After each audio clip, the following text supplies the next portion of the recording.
Now for this salsa we've been talking about, couldn't be easier. Fresh mangoes.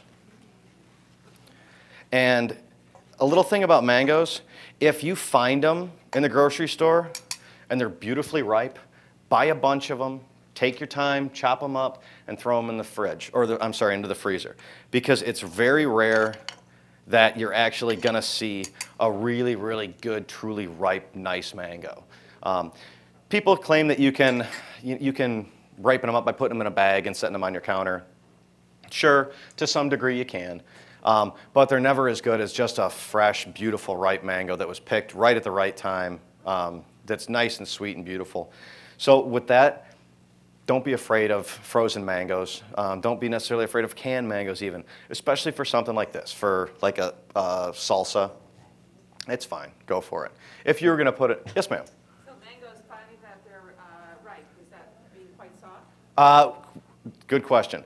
You want it to have a nice smell to it, and the best way I can say to find that is find a mango that's about as hard as a softball, you know, that you would throw off an overpass and somebody get hurt with, and smell it, and it's not going to smell like much.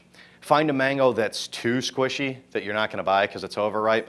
Smell it and smell that almost sickly sweet to it. You want to shoot right in the middle. So when you feel it, you want it to be firm, kind of like a well-done steak. If you press your hand, the pad of your hand, it's firm, but it's got some resistance to it. That's what you want. You really don't want it, you know, hard. And you want to be able to smell that sweet mango through it when you smell it right through the skin. You don't want any blotches or brown spots on it. You prefer to not see any cuts or nicks or anything in it. But that, whether it's firm or not, is really, and the smell is really what you're looking for. So some red peppers,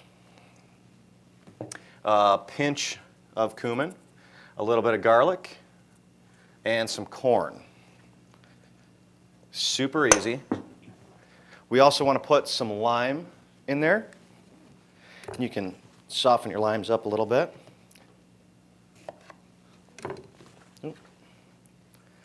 And with this, another thing, you don't need the salt. You know, the lime juice and the fresh cilantro that we're going to throw in there really are bright enough flavors that you don't need to have a whole bunch of extra salt in them. So we'll take some more of that cilantro that we just chopped up, put it there, and that's it. It's so simple, you know. Now you could serve this with pita chips, you could serve it with tortilla chips, you could put this on top of a grilled chicken sandwich, you could put this on top of a salad, you could do all sorts of stuff with this. Anything that you might like a little sweet Southwestern or almost kind of Caribbean flair to, go for it. Why not, you know?